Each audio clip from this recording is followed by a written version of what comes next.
What is going on, everybody? Welcome to the Gamers for Life podcast, for each and every Friday, Saturday, or Sunday, discussing all things games, talking that gaming shit. I'm one of your hosts, Jarrell. With me is the Inquisition himself, Arthur Thomas. What's happening, bud?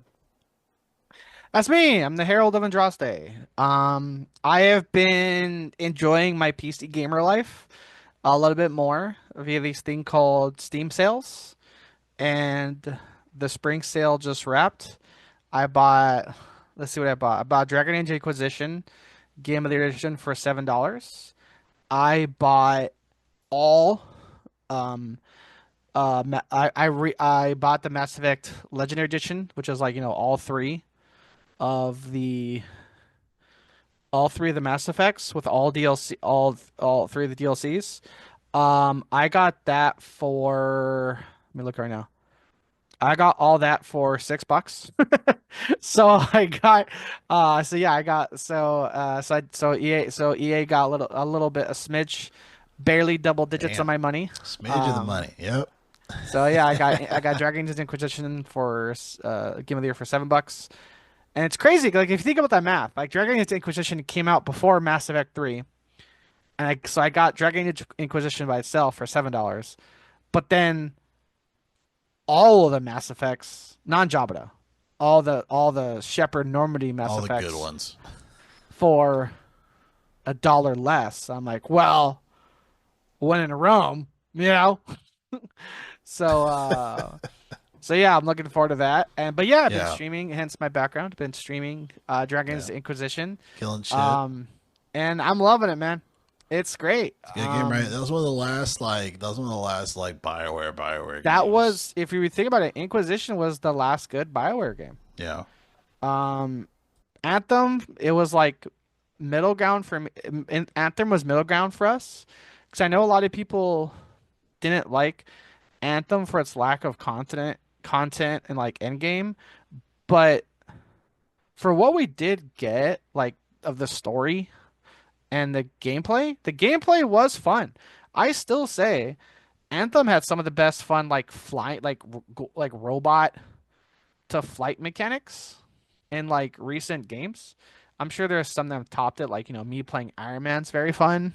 Um, I'm sure the flying in Armored Core 6 is flawless, but Oh at the man, that's another time, one I gotta buy. Oh, once that's on sale, I'm copping that too. oh, I got Steam open right now. Let me take a look here. Armor.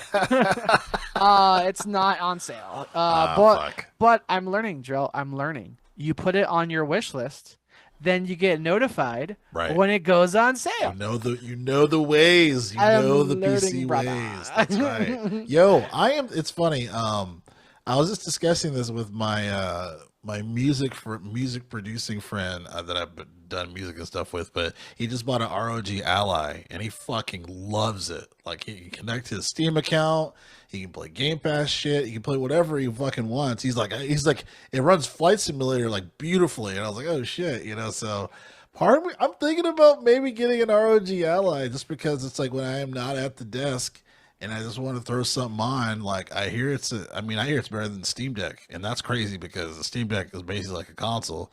So yeah, it's pretty fucking crazy. So I'm kind of excited. I might cop the ROG Ally or the Ally X, save a little bit, and get the Ally X. It's like double the memory, and it's like a 2 terabyte SSD, something fucking insane. So, but yeah, man, I bought a few things myself. As you're looking at stuff on Steam, I got the Need for Speed Heat. I mainly got that because my nephew likes racing games and stuff. So I was like, oh, this is like it was like $3.50. I was like, I'll do it. NBA 2K25, I bought that. That's a fucking disaster, but I'll explain why. I got it for like $24, and it was like a special edition or something. So it used to be like fucking like over $119 or something. So I got it for like $24.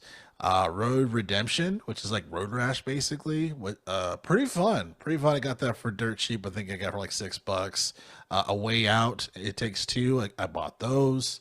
Those were super cheap, around $6, $7 range. Battlefield 1 was like $2 or something. And I was like, you know what? Battlefield 1 is so good because I bought it also on the Epic Game Store for very cheap. I was like, this game's so good. I'll also buy it on the Steam platform. Even though I own it on Epic Games, like I'll buy it again. I was like, I'm gonna fuck it. Like this game's amazing. And then RoboCop. RoboCop I got for like $9. Rogue City, which I hear is actually pretty good. I hear it's actually pretty fun. It Um, looks like a good game. yeah. I actually hear it's a pretty decent game. So I definitely jumped on that business. But yeah, 2K25 is a fucking like it's a disaster. There's so many glitches and it's over 100 gigs like to download, and it takes forever to download shaders. And like my nephew kept laughing because my team, every time I got the ball, I would throw it like just like in over the court, like all the way down. To try to hit the basket on the other side, but it was a glitch. Like it did it every time, and my nephew was just laughing his ass off, and I'm just like, I don't know what's going on with this game. What the fuck?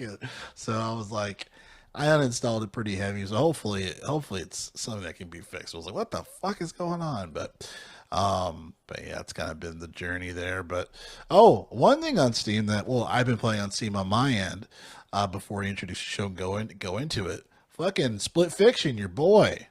Um, what a great fucking game, man! I know we haven't finished it. You know, we've had a couple sessions playing. We have some streamed on our YouTube channel at G4L Podcast. The first video, my audio is terrible. I apologize for that. But the game is so goddamn fun. It's one of the best co-op adventure games I've played in recent memory. And I'm not bullshitting. Maybe since Space Marine 2, but just in general, as far as an action adventure co-op game, wow, the mechanics are just solid. The story is fun. But yeah, the mechanic, you really have to fucking work together. For those of you who aren't familiar with that guy's games, you really have to communicate to get shit done. Otherwise, it's gonna be a problem. And that game is fucking fun, man. Really fun. But yeah, tell me how you feel about it. I am so glad that you are loving that game. And amazing shout out to the creator of this game. And surprisingly, EA, the publisher, like I said, EA's been getting a lot of my time. EA got my money, like I said, EA got my money for Inquisition via the Steam sale, and EA got six more of my dollars for all Mass Effect. But the crazy thing is, Drill, I am so glad that this man, under the publication of EA, is able to remind us of something that I feel like should get talked about way more in modern day gaming, the friend pass. And for those of you that don't know what the friend pass is because his games. I may do a Google here because I want to keep saying like, this guy is awesome. Maker, Doing It Live, maker of Split Fiction. Okay, that's Hazelight Studios, CEO of Hazelight Studios. Just gag you thing. But back to it here as I do see it. Joseph Ferris. That Oh, feels okay, like the yeah. guy Yusuf, who yeah. said famously "fuck the Oscars" at the Video Game Yep. Awards, and he makes his games to be fun. He makes his games to be entertaining. He makes his games um to be a form of medium of art, soundtrack, voice acting, audio design, the visuals, the aesthetics of the game stand true in all of his works, whether it's from Curse of the Brotherhood to No Way Out to It Takes Two, which I think It Takes Two is what got him in his studio in the limelight for a lot of people. Um, and It Takes Two introduced a mechanic that's carried over to Split Fiction, which is called the Friends Pass. And what the Friends Pass is, if one person buys Split Fiction or It Takes Two, the other person can download a separate version of the game, literally called, like I'm on Steam right now, and it's literally called Split Fiction Friends Pass. What that does is you have to link up your EA accounts. So if you haven't done that in a while, spoiler, might be a little annoying like it was for us for a bit, but the other person gets to play the game for free. For free. And this is a game by EA. And so the fact we still get this amazing mechanic system to have people enjoy this game that was 100% built from the ground up to play cooperatively, to enjoy the game how it's meant to be played. I think I am shocked that in the age of layoffs and in this age of empty microtransactions, and this age of, let's call it is, anti-capitalism from a lot of these game journalists, why more of them aren't fucking talking about this Friends Pass is disappointing. And surprising or not surprising sometimes if based on sponsorships.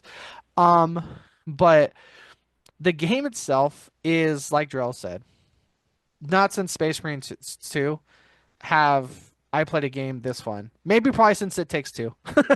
But it just really is fun to just play a truly cooperative game that you can tell is fully fledged out. You can tell you don't feel left out because you didn't pre-order it. You can tell you're not missing out because you didn't buy a special edition, that you don't feel like your character doesn't look as cool because you don't have the newest microtransaction. You don't have FOMO, fear of missing out, that you don't have the newest reward from the battle pass because you've been working too hard and you haven't played his games much lately. No. Every single person gets to experience this game exactly the way it was meant to be played. And to have all that with this quality of a game and the fact that the friend pass exists is amazing. And it makes me feel like, Jarrell, that the what feels like the in-depth silence on this game from modern day game journalists, it reminds me of the conversation that game journalists were having around Baldur's Gate 3 and that horrible, horrible, horrible rhetoric they have of around Baldur's Gate 3, which, if you remember, don't expect this to be the industry norm. And every gamer laughed in the face of every game journalist has said that, as they fucking should, because don't expect this to be the industry norm. Oh, what? A good game that works? God, wow. Well, Our that's it. standards, our standards are so fucking high, aren't they? Yeah, and the crazy thing is that it wasn't even the gaming journalist that said that. It was another gaming like company. Like it was like someone who was either a corporate head or whatever saying that. So it wasn't even a journalist. But to add to your point, like that's how ridiculous like this is, where we can't even congratulate and praise someone who goes back to basics and just focuses on the art and games and releasing a good product without adding a bunch of microtransaction bullshit, But yeah, please continue. And I don't know. I try not to go down my rants too much because I feel like when I do, I just end up unintentionally repeating myself. I do that, but I'm aware of it. It's like, what to say. What's the first step to fixing a problem? Address it. I don't know what step two is, but I've addressed it. um, Hey, it's but podcasting. but but again, if any of you are listening to this, Blood Fiction. I mean, look, it's 2025, everybody. Just be real.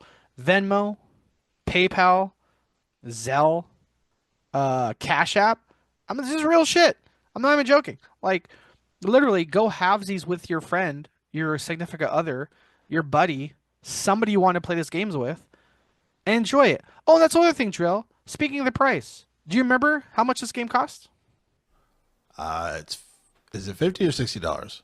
It's not 70. I'll tell you this. It's not Not fucking 70. 70. It's not It's 50 70. bucks. Okay, yeah, that's This is a crazy. not full price game that has Friends Pass. That's fucking insane in 2025. We're going to be talking about the game. That's your background where you were able to pre-order fucking microtransactions. And this game is not a $70 game, and it has Friends Pass to let the entire half other person experience this game experience it for free. The full game, not a demo, not a level, the entire game start to finish for free with the Friends Pass. And I am just, like I said, Joe, I am just fucking baffled of how all these grandstanding, anti-capitalistic, anti-monetization alleged game journalists are not praising this game, not praising that mechanic of the game and the quality of the game more. Now, I will say I have seen a lot of articles, understandably saying already contender for game of the year, already a couple categories am I get nominated for. But again, I'm just still shocked in this monetization age that Friends Pass. Like I said, I'm shocked or not shocked, Darrell, in this monetization age that A lot of people aren't putting up billboards like, "Hey, you can play. Half of you can play this game for free." By the way, you know what I mean? So that's why I'm saying I'm shocked, but not shocked that like in the age of pre-order in-game currency to like, hey, there's no, yeah, you know this game, one of you can play for free, right? Yeah, like I said, I'm kind of not surprised that's not getting advertised more. Right, right. No, yeah, I agree, man. I think as far as for how we're just kind of being, it's like truth to form, make a quality product, quality game, release it. Don't have a bunch of additional, microtransaction nonsense, to try to skew higher sales or whatnot, because of other games. Because that's the thing about free to play games that really fucked up the whole market when it comes to just projection of sales. These companies wanted to treat every game like that, and games that aren't even like that at all. They had these projection numbers similar to that. Then they started closing studios because they're like, oh, it's not being successful. Like, no, that's not true. It's just not a free to play game where you have to be online and you have to suck money from the customer every 25 minutes, you're just releasing a game and hey, play it. It's great. And even with the Friends Pass, right? Because that's, from a regular corporate ed, it's like, oh well, that's we're taking a loss, you know what I mean, if we do that, right? But the game is selling very well. It's already being a contender for game of the year. It's a high rated game, and rightfully so. It just goes to show, the folks that have the folks that these corporate heads or whatever on the other side of the fence say like, oh, like this isn't normal, blah blah blah. It's like, no, it's been normal. It's just the market changed because you guys are too fucking greedy, you know. So it's funny. There's a dichotomy here where you have journalists, anti-capitalist, or whatever the case may be, not being vocal about how great this game is and it's not sucking money from you, and then you have on the other side of the spectrum the heavy capitalist or whatever it is, shitting on the game because they're not sucking the life out of you. So it's kind of a weird dichotomy there. But back to the point. Case in point, Split Fiction is awesome. I highly recommend it. I think it's a great game. It's really fun and absolutely worth playing if you like platformers and you like communicating with other people, because you got to do that with your other person when you're playing a game. Otherwise, you won't beat it. Oh, one more thing I want to add that's noticeably different about this game is you see the split screen even if you're playing online. That threw us off, because we both know when you're playing Couch Coop, Oh there's yeah, a split screen. But when you're playing online, you only see your screen. Not in this game. In this game, even when you're playing online, you still see their person's perspective, which helps a lot because I think it's hilarious that a game that requires this much fucking communication drill, you can't ping things. So right. I'm sure there are hundreds of couples around the world screaming at each other, "Oh, go over there, over where, over there," and you can't fucking ping. Or, of course, we all have someone in life that does this. Look left, they look right. Look left, they look down. Look left, they look up. Look fucking left. And they finally look left, but because they looked right like 5 times ago, they're now just looking center from their original fucking point of view. And you're like, God fucking damn it. So I think it's hilarious that you can't ping things, but because the split screen is there, I think we've done that like twice, maybe once. Well, for sure once. I'm like, okay, Oh okay, yeah, just yeah. look at my We've had screen. that. Look, yeah, look at my screen. Look up to the right of my character. Okay, go there. You know what I mean? Because you Yeah. can't ping stuff. So, uh, I've even so looked at your screen on accident, and I'm like, oh shit, I died. oh yeah, there's been times a cutscene ends and you just forget where you are. Because for me, I'm like technically player two, so I'm always on the right screen. But again, when you're not used to playing Couch Cube in the modern age and a cutscene ends, you think you're on the left. You just walk off the map. You're like, what the fuck? Oh shit, I'm green. I'm green. My bad. I'm Zoe. I ain't Mio. I'm Zoe. My bad. Right. So, I mean, yeah, as far as this guy naming these characters Zoe and Mio off his daughters, um, they're well written characters, Drell. Like we both immediately saw ourselves in both characters. Like the introvert that, the extrovert that just can't shut the fuck up. Oh, why why do I feel heard and attacked at the same time? I think I'll be Zoe. Or like, and like, you remember like during the early parts of the game trail that, actually we have it on stream, they're like, you could really tell what character is what. And I'm like, oh, come on, it's just a question. Come on, why can't she answer it? And you were immediately being like Mio of like, bro, there's other shit going on. Okay, fine. I'm hearing you. I'll be Zoe. You be Mio. Fine. So so yeah, I really think everyone should get the game because it's only $50. It's a game of the year contender. Like I said, just real shit. Venmo, Yeah, Zelle, be like, hey man, next beer runs on me or some shit like that. Just go halvesies on this game, $25, and you both can play it. right. Absolutely. Absolutely. So if you're watching this, hello, be sure to like and subscribe on the channel. Excuse me, on the channel at G4L Podcast. Shout out to you, Arthur, again for your great streaming that you've been doing. We're at 40 subscribers. I know there's more that have watched this before, so please definitely subscribe. We would appreciate it. Like the videos so they go around the internet, and definitely here at the Gamers for Life podcast, we read the news while you can watch or listen while you choose by clicking on the link to the time code in the description of every episode, so you can just go to what you want to watch, or you can just hang out with us here at the Gamers for Life podcast. And obviously, the game behind me also has released. And this is a game that we've been kind of shitting on for weeks, weeks and episodes on end, leading up to it, just because they've had just a catastrophe of marketing and just hypocrisy and just lack of continuity, just a bunch of stuff. But the game's out. Assassin's Creed Shadows. There's an interesting thing happening around here when it comes to the game. So right now, as far as for Open Critic, I want to say it is an 82. I want to say it is, yeah, an 82 right now for Open Critic. So technically, from a reviewing standpoint, it's doing fairly well. But we were talking off air that when it comes to the sales, there seems to be kind of a weird, something isn't lining up. And Arthur, if you could eloquently explain that as we did off air. Yeah, so data is data, paints a picture, right? And it's like the picture we're getting right now, you wouldn't say it's in the realism category. It's it's like a Salvador Dali surreal painting because some of these numbers don't match up. And whether this is people making their own hypothesis, which is a valid scenario, or companies inflating numbers, which is also we know is a valid scenario. So there was a tweet from the official Assassin's Creed account that said, quote, it's not even 4 p.m. here in Canada, and Assassin's Creed Shadows has already passed 1 million players.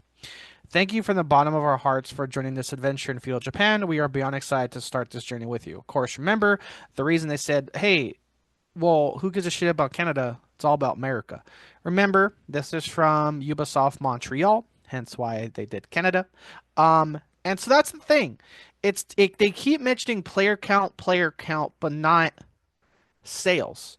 And even with the player count number, it still seems askew because as of today, recording this, the all-time peak of players on Steam was less than 65,000.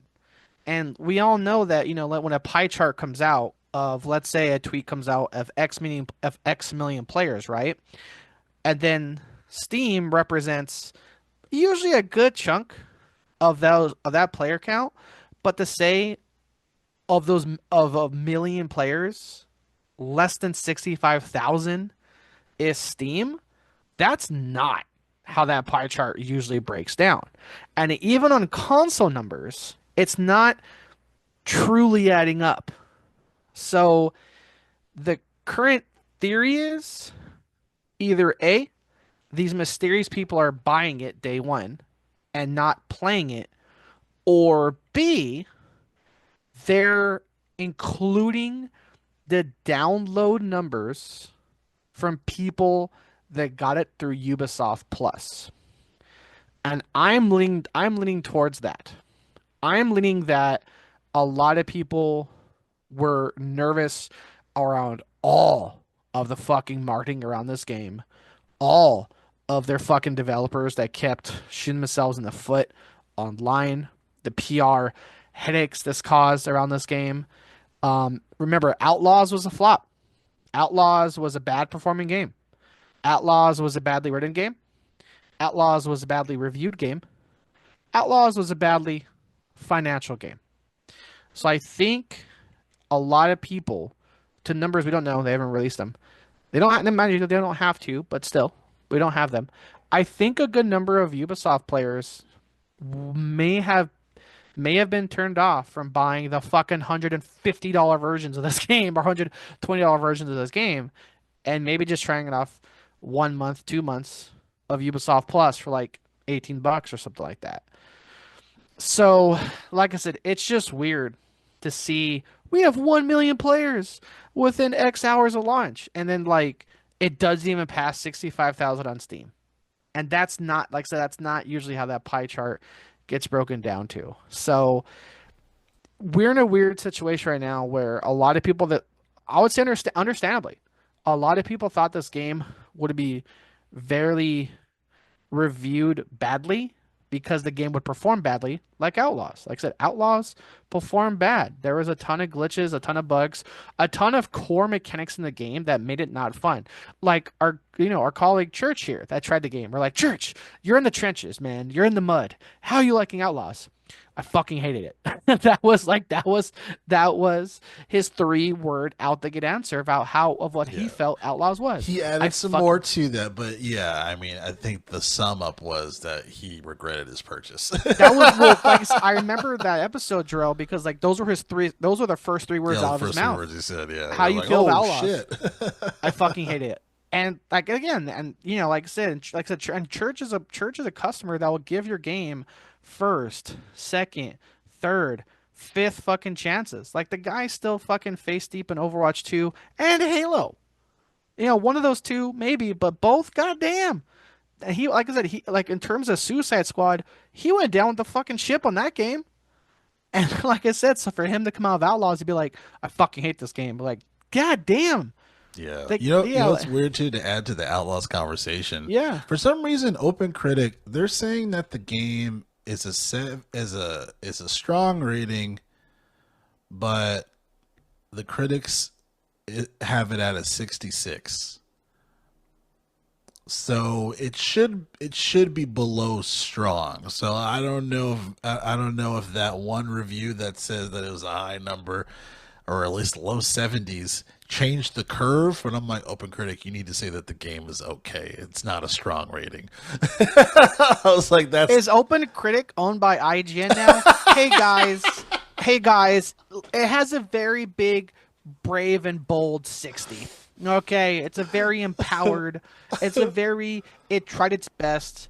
It's living its truth, strong 60. Um, I don't know if they know what the word strong means. 60 is not strong. Like, yo, I got a strong, good feeling about this, man. Really? How strong? On a scale of 1 to 10, 6. I'm not giving you my fucking money. Like, it's come on yeah, down to Vegas, man. I got a strong feeling. I got a strong feeling. It's gonna be 20. It's gonna be 22 black. yeah. Okay, on a scale of 1 to 10, how strong? 6. I'm not giving you a fucking dime, bro. We're in the penny slots. I'm Yeah, not. because I'm You know what I like, mean? yeah, because like if it's a like if it's at a 5, if it's averaging a 3.6, like that's not a strong rating.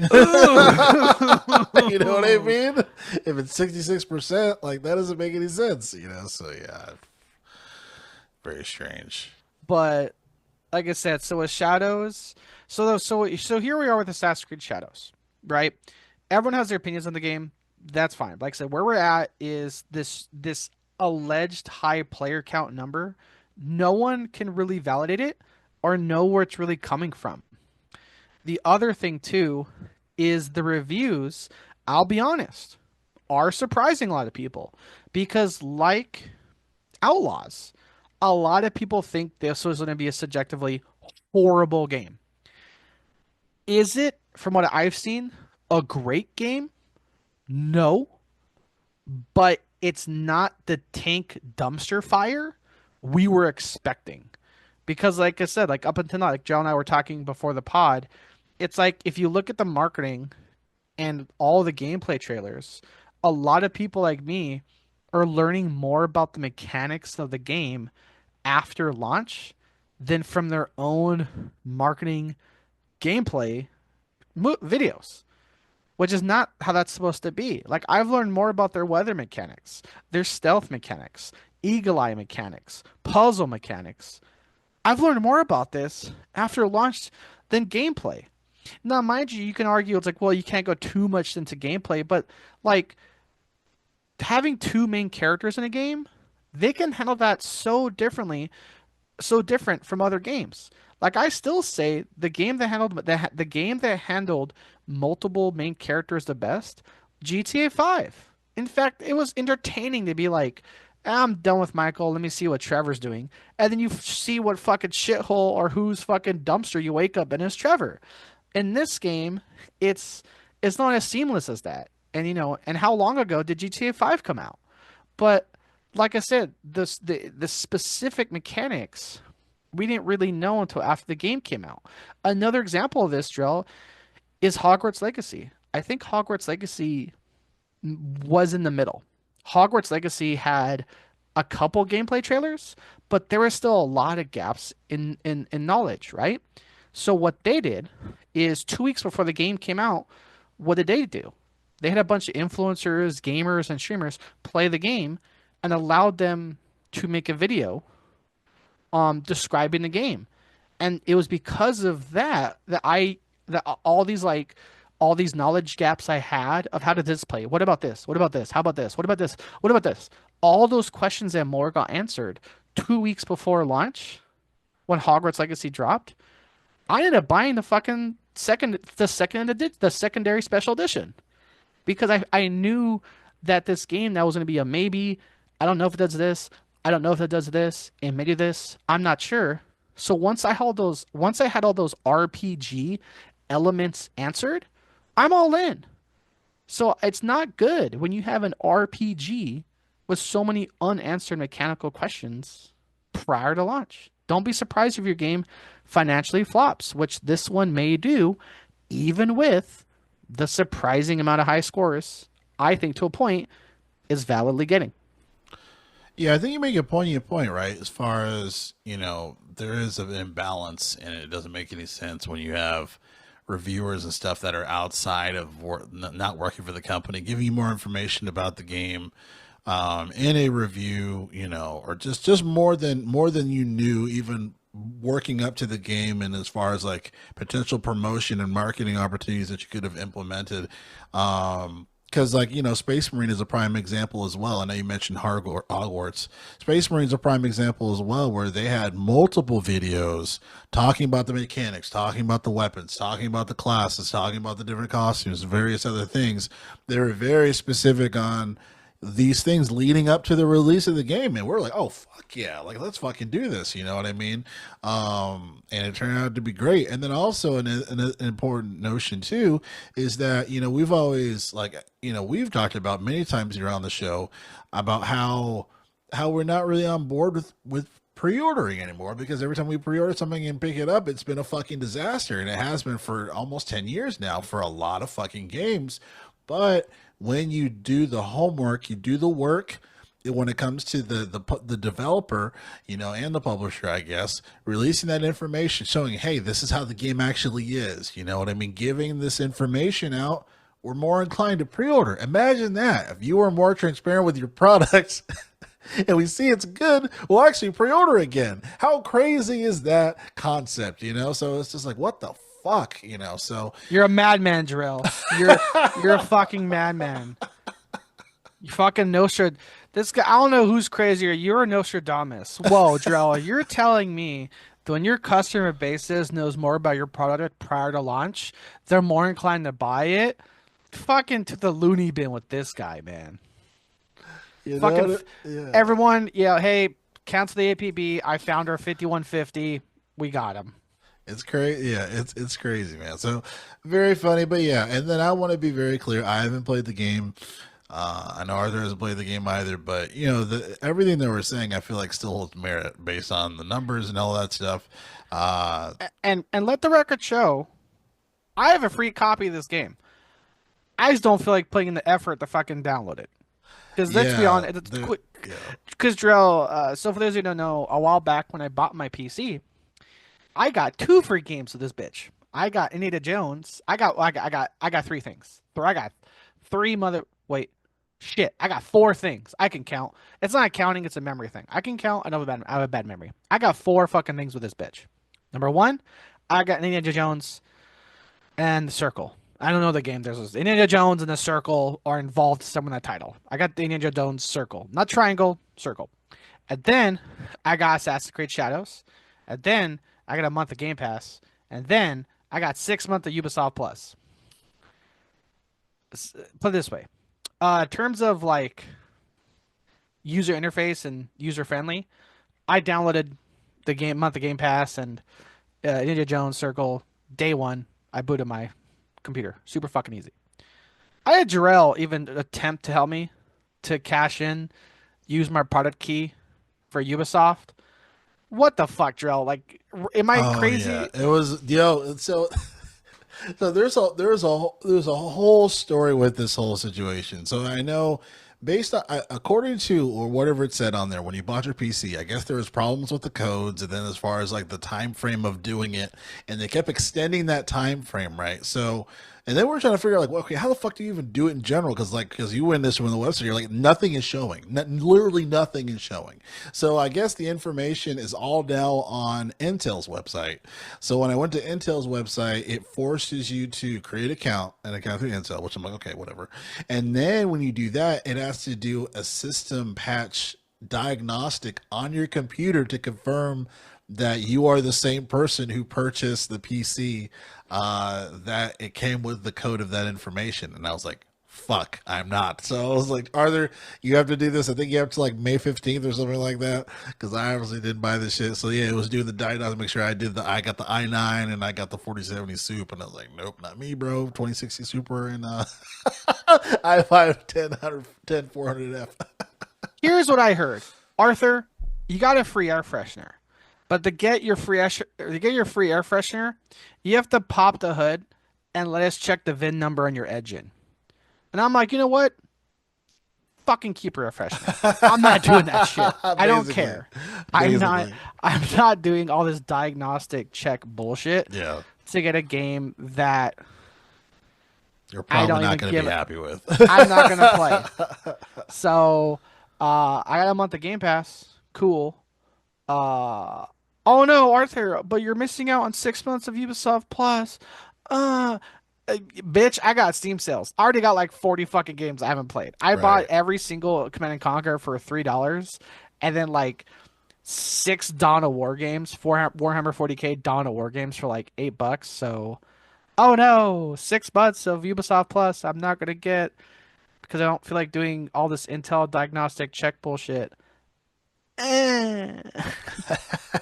Don't give a Yeah, shit. it's ridiculous. So it's ridiculous, man. But nonetheless, those are our thoughts on Assassin's Creed. But there's an interesting. Speaking of Steam, there's an interesting, still alleged rumor. There hasn't been anything official yet, but there has been roamings around the internet based on this information. So. Allegedly, Xbox and Steam have reportedly potentially struck a deal, um, potentially working together where either the console, I think it might be two things. So one thing, it's possible that the console itself might have Steam support, where you'll have the Steam app on the Xbox itself. And I'm pretty sure it's going to be the X only. If it's the S, like, what the fuck are we doing? Um, which is cool. I mean, I have no problems with that. I don't own an Xbox. I don't intend to own an Xbox ever at this point moving forward, just because I have a PC and why would I do that? If I can get PC Game Pass. But the other so that's one interesting thing. I'm curious to get your thoughts on. And then the other thing is, we were early in the show. We were talking about. I was talking about the ROG OG or the ROG Ally, and the ROG Ally X is coming out. I misheard you. I heard about the raw OG ally. Like, oh goddamn, that ain't me. Shit, I'm the one of R those words. the sorry, I'm not saying it correctly. ROG Ally, but I was saying quickly there's a ROG Ally X coming out, or is out. But more importantly, that Xbox rumor is to have its own handheld coming out later this year, as a new console will come out. I don't know if it's gonna be next year or 2027, where the fuck it is.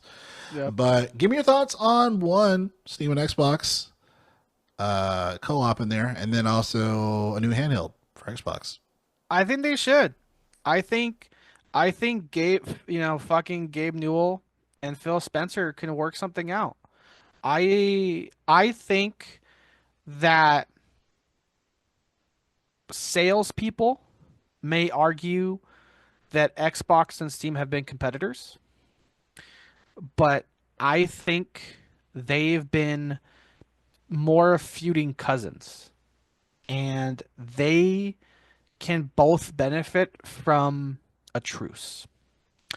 So what I mean by that is Xbox has first party titles like Starfield, like Halo, and like other games that are also coming to PlayStation. But when they release in the PC, I think Xbox is very aware, very, very, very fucking aware that the vast majority of people buying their games online are not buying their PC games through their Microsoft storefront. They're buying it through Steam for mod support, for community support, for sales, for other. Like for example, Joel, you told me that you can't play xCloud unless you have an Xbox controller.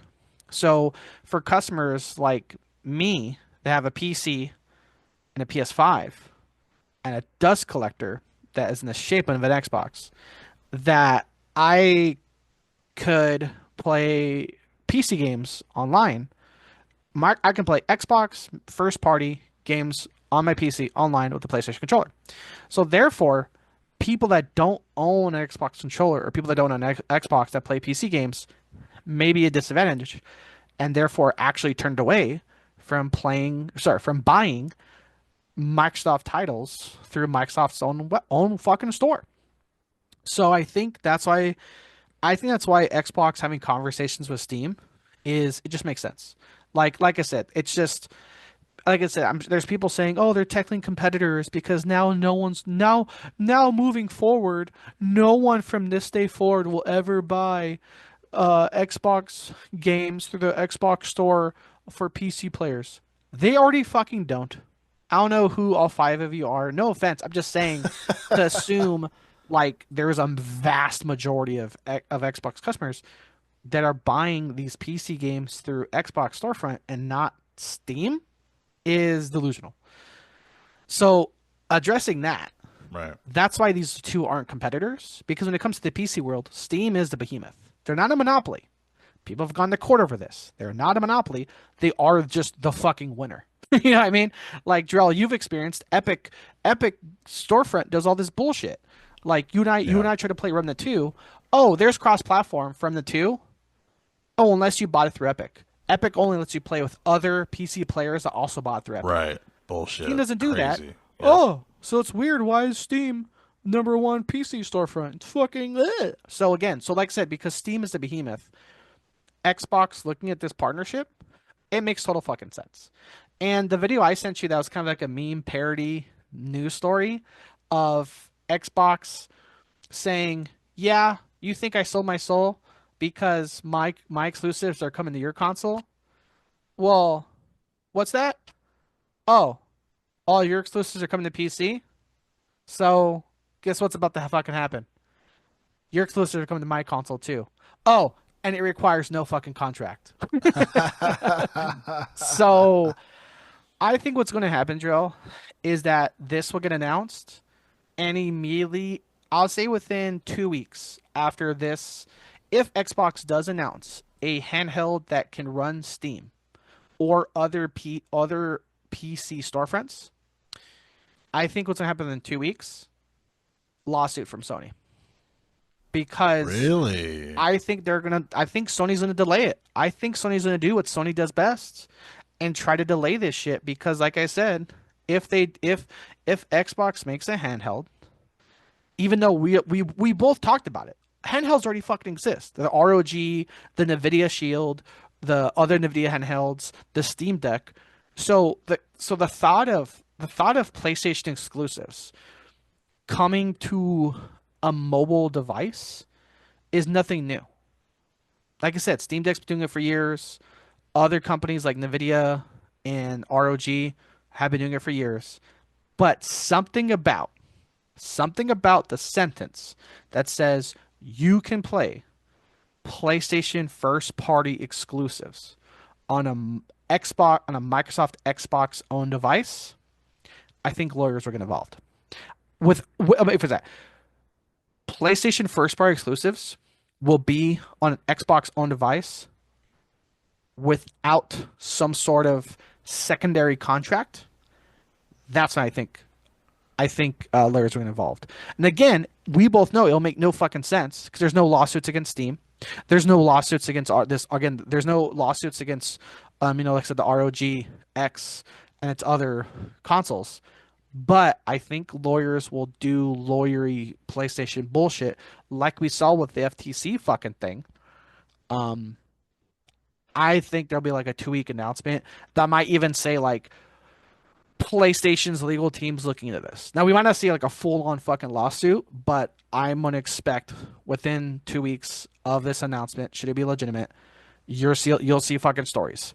PlayStation's legal team or PlayStation looking into legality, looking into contracts, however you fucking want to word it, about the legitimacy of their parties coming to a Microsoft Xbox owned console. That's a really interesting take. I think you make a lot of good points. I feel like I think because of that, I feel like the Steam version on Xbox on Series X, and I say Steam version very, specifically because I think that definitely will happen if they pretty much make it where on that Steam app on Xbox you can't play PlayStation titles. Like it'll say like unavailable for Xbox console. I feel like they have to do something like that because yeah, it makes total sense. For them to be like, what the fuck is this? For them as far as having access to those first party PlayStation titles. Unless they're giving money to Sony, you know what I mean? But I still feel like that would be weird, because they want a PlayStation experience. So I think there is going to be some weirdness with that. I'm really curious too on how how Steam is going to be optimized for Xbox, because they're not making new Xbox Series X hardware. They've been releasing, bigger hard drives, right, and then different colors, kind of. But as far as for the actual hardware being better than it already is. And I know they want to try to optimize, if they do have a Steam app available on Xbox, they want it to perform as smoothly as you would play a game on Xbox. I don't know if this Series X is going to be optimized as well with Steam. I'm really curious about that too. So I think it's a good idea, but I don't know how it's going to be fully fleshed out. But I could definitely see this being some kind of crazy legal battle. And this definitely could be a kick in the face when it comes to like the handheld situation. That would be a kick in the face to Sony, because I heard they were going to make a Vita 2. But if Steam is going to collaborate with Xbox, that might make it like a construction job that just never finishes. Because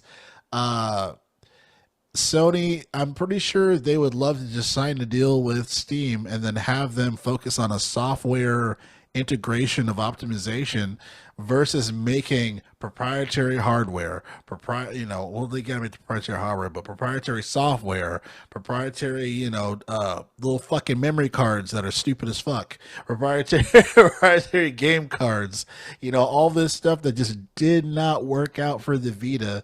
We always laughed back in the day. It's like, it's funny how it's called Vita because it's in Latin, and Latin's a dead language.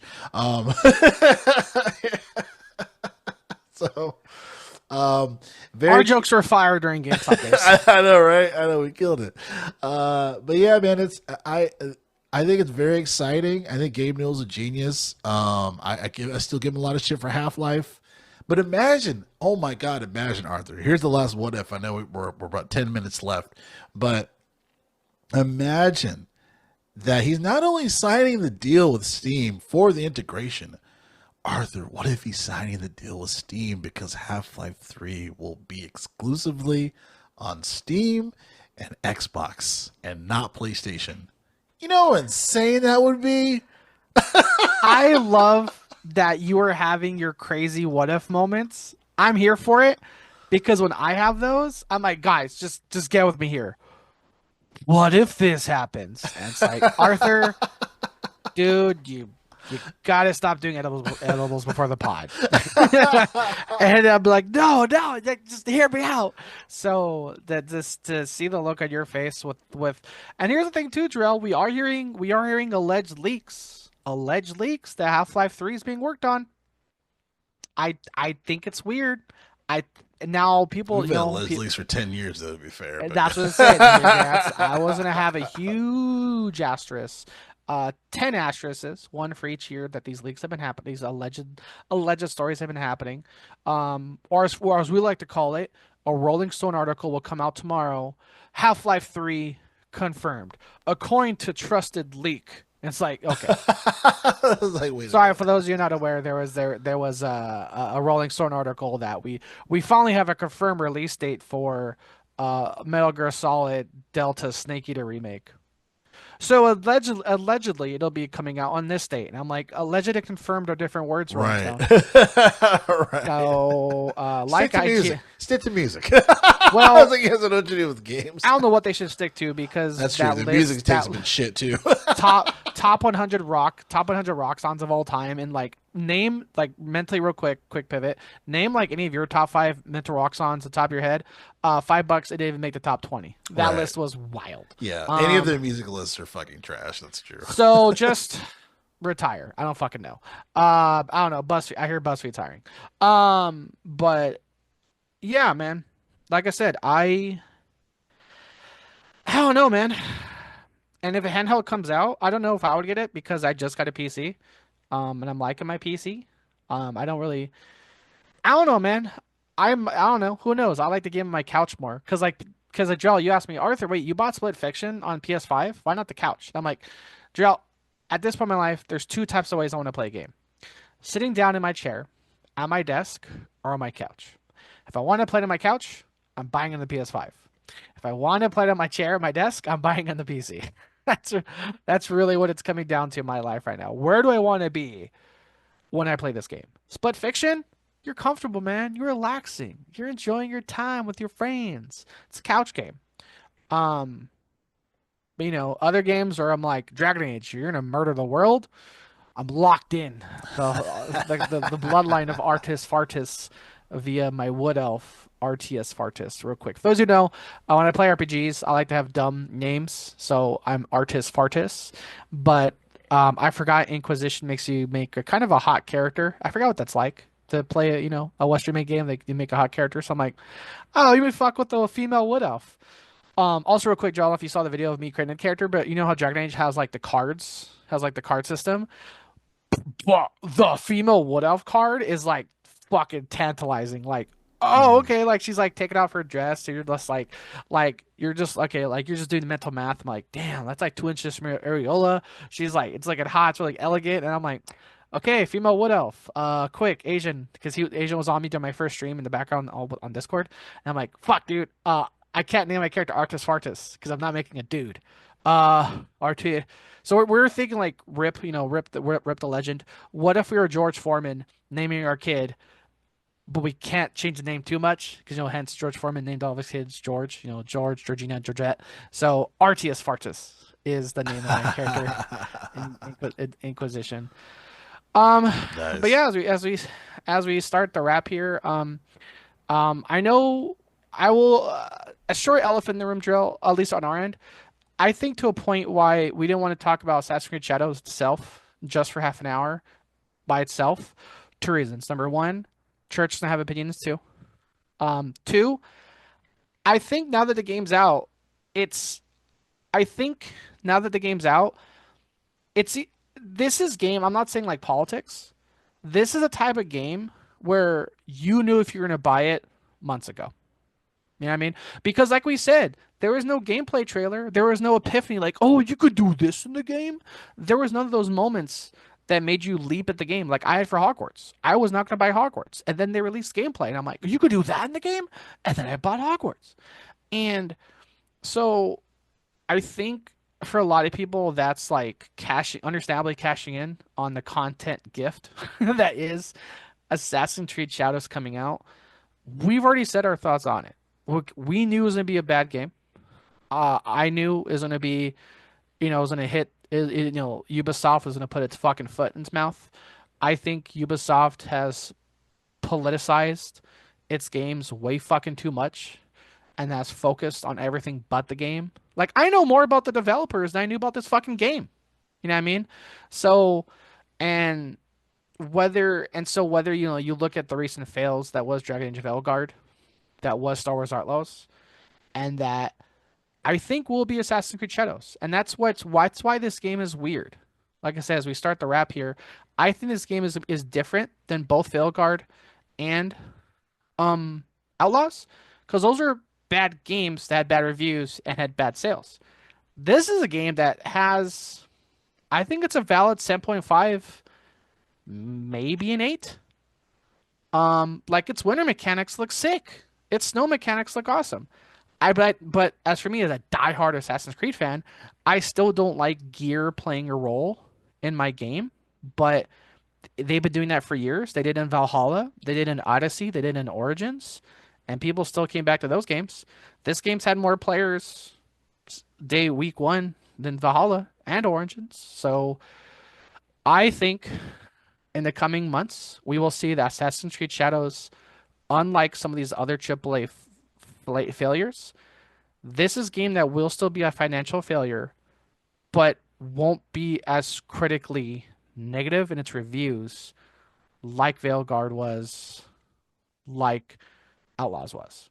And that's like I said, that's like I said, those are some of my currently final thoughts on Assassin's Creed Shadows as we hear more about the game, plus as we get more of Church's our thoughts on that. I just want to address a little bit more on it because, like I said, that's all everyone's really been talking about in the gaming world lately is Assassin's Creed Shadows. It's like, hey, 10 months ago we got a reveal trailer. We got a reveal trailer, and it feels like Drill every fucking 2 weeks we got a new story about Assassin's Creed Shadows. Hey guys, here's the Torii Gate. Hey guys, this game takes place in the 1500s when Yusuke moved from Mozambique. But here's your collector's edition with the Torii Gate of a symbol of about survival and the ability to go on after the bombing of Hiroshima Nagasaki. Oh, fuck. Hey, Assassin's Creed Shadows release date on a terrorist anniversary. Oh, fuck. So, but again, so that was I just want to get my thoughts why we didn't go quote unquote in on Assassin's Creed Shadows as much as a lot of people are this week. So, those are some of my final thoughts on it. Yeah, no, well said. And also too, we haven't played it as well, so our takes are going to be different, outside looking in type situation. I think the only addition I wanted to add was I don't think Ubisoft will learn anything from it. Of all the fuck ups Oh, they've done, I don't think they learned a goddamn thing. I, I actually do have a question for you. That we talk about is a mechanic that as a mechanic I did not bring up before the pod, and I did want to get your thoughts on it. I know we're about to wrap here, so sorry if I keep you. This game, even though it's a single player RPG, it has a battle pass with in-game benefits as a single player RPG. Oh wow. What it? Yeah, like exactly what you're thinking. Like I said, picture Fortnite, picture Rivals, picture Helldivers. The single player RPG has a battle pass. That doesn't make any sense to me. Why would they even do that? So I feel like I should go back to Drell's previous quote. Ubisoft still won't learn. Yeah. Like, even if I did play the game or buy the game, I'm not buying the fucking battle pass. They can go fuck themselves. But What, Drell? You're telling me you didn't pre-order? You didn't pre-order microtransactions? Come on. yeah, they're never gonna learn, bro. Well, good Lord. Well, I think that's going to wrap it up here for the Games for Life podcast. I think we talked about a good amount of stuff here today.